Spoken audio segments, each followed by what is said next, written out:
Nous sommes sur le terrain pour effectivement sensibiliser nos militants et nos responsables à ce qui les attend, c'est-à-dire sécuriser leur signature au profit du candidat de l'espoir, du candidat de la continuité de l'émergence, du candidat de l'Alliance pour la République et du Benno Bokk Yakaar, le président Macky Sall. Je pense qu'il faut savoir raison garder. Nous sommes dans un pays de droit. Ces dispositifs ont été légalement votés dans les instances habilitées, c'est-à-dire l'Assemblée nationale.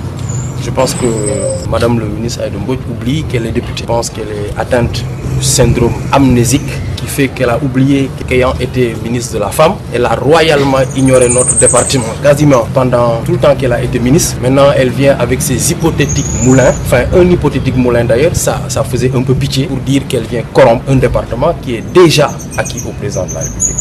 D'ailleurs, nous avons bien vu qu'elle n'a pas fait foule, qu'il n'y avait pas de forte mobilisation, ni de grande foule ayant répondu justement à son faux appel. Donc ici, nous estimons qu'avec le travail qui a été abattu, le président de la République peut être rassuré.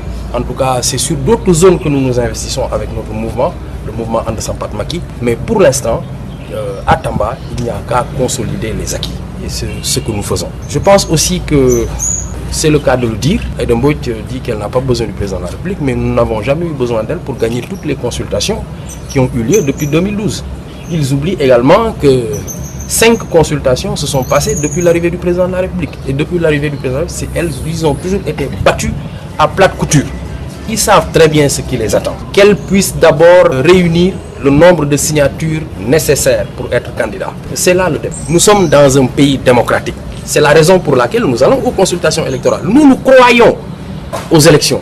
Nous croyons à nos électeurs. C'est pour cela que nous nous préparons à cela. Parce que nous savons que dans la démocratie, le grand temps, c'est le temps de l'élection. Il faut se préparer, mais ce n'est pas dans le bavardage à gauche, à droite. Ce n'est pas en faisant 2-3 localités d'une des régions les plus étendues de ce pays qu'effectivement vous pouvez faire des déclarations à l'emporte-pièce comme ça pour que tout le monde croit que vous avez fait le tour de toute la région.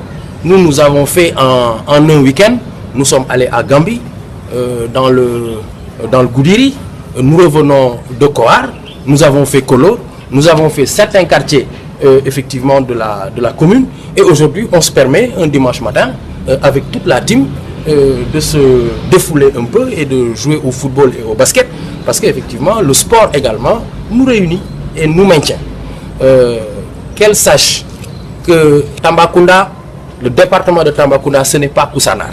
Et d'ailleurs, elle verra de quel bois nous nous chauffons ici à Tambacounda, parce que je pense que la bataille est déjà gagnée pour le président de la République, ici en tout cas dans notre région. Mais le mouvement s'investit partout où il sera besoin pour effectivement réunir toutes les énergies nécessaires à une victoire éclatante dès le premier tour. Mais pour cela, il faut être sur le terrain.